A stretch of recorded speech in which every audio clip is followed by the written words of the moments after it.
Good evening, fellow Americans. The last time we left off, we were discussing various constitutional principles. So yeah, by 1788 we had a working constitution. The only problem was that nobody knew exactly how it was going to work. To get the new Republican government off to as good a start as possible, the Electoral College, more about that later, chose as president the only man who at that time could unify the nation. I'm of course talking about George Washington. In many respects, George Washington was our most important president because he was the first. A lot of what Washington would do as president was going to set an example or precedent for the nation and for the government. One of the first traditions that Washington established was to decide on how the president should be addressed. He decided that the term Mr. President was most appropriate. More importantly, upon taking office, Washington began to build his presidential cabinet. This type of cabinet is not a piece of storage furniture. A presidential cabinet is a group of advisors and heads of executive departments, like the Treasury Department or the Department of State.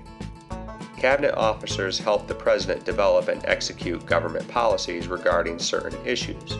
For example, the Agricultural Department helps develop and carry out policies related to agriculture. Washington only started with a few of these departments, but over the years many more have been added. The Constitution says that Congress can create executive departments, but it does not specify which ones. This is an example of something constitutional scholars call the Unwritten Constitution. The Unwritten Constitution means that there are political practices which are not written into the Constitution by law, yet are considered standard features of our government. They developed over time and tradition. The development and activities of political parties is another good example of the Unwritten Constitution. The presidential cabinet is referred to as the president's administration.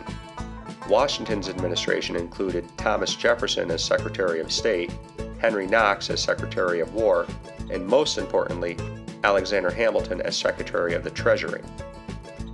Another precedent that Washington established was that federal law was going to be carried out. The first great test of federal authority came in 1794 in the form of the Whiskey Rebellion. This rebellion, which centered around a proposed tax on whiskey, was a direct challenge to the new government. Washington personally led a group of soldiers to put down the rebellion, and in doing so, he sent the clear message that the federal government's laws were going to be enforced. Perhaps the precedent that Washington is most well known for is that he limited himself to 2 terms. There is nothing in the original Constitution that said a president could only serve twice, but Washington felt that 2 was enough. After Washington, all presidents, with one exception, served a maximum of 2 terms.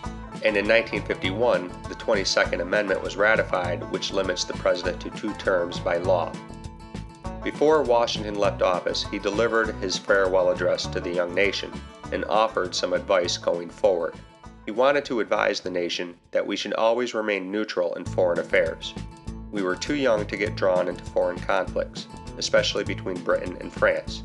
The other piece of advice he gave was to warn the country of the destructive and divisive effects of political parties. Formal political parties did not exist when the Constitution was written, but during his administration, Washington witnessed the development of 2 rival political factions within the government.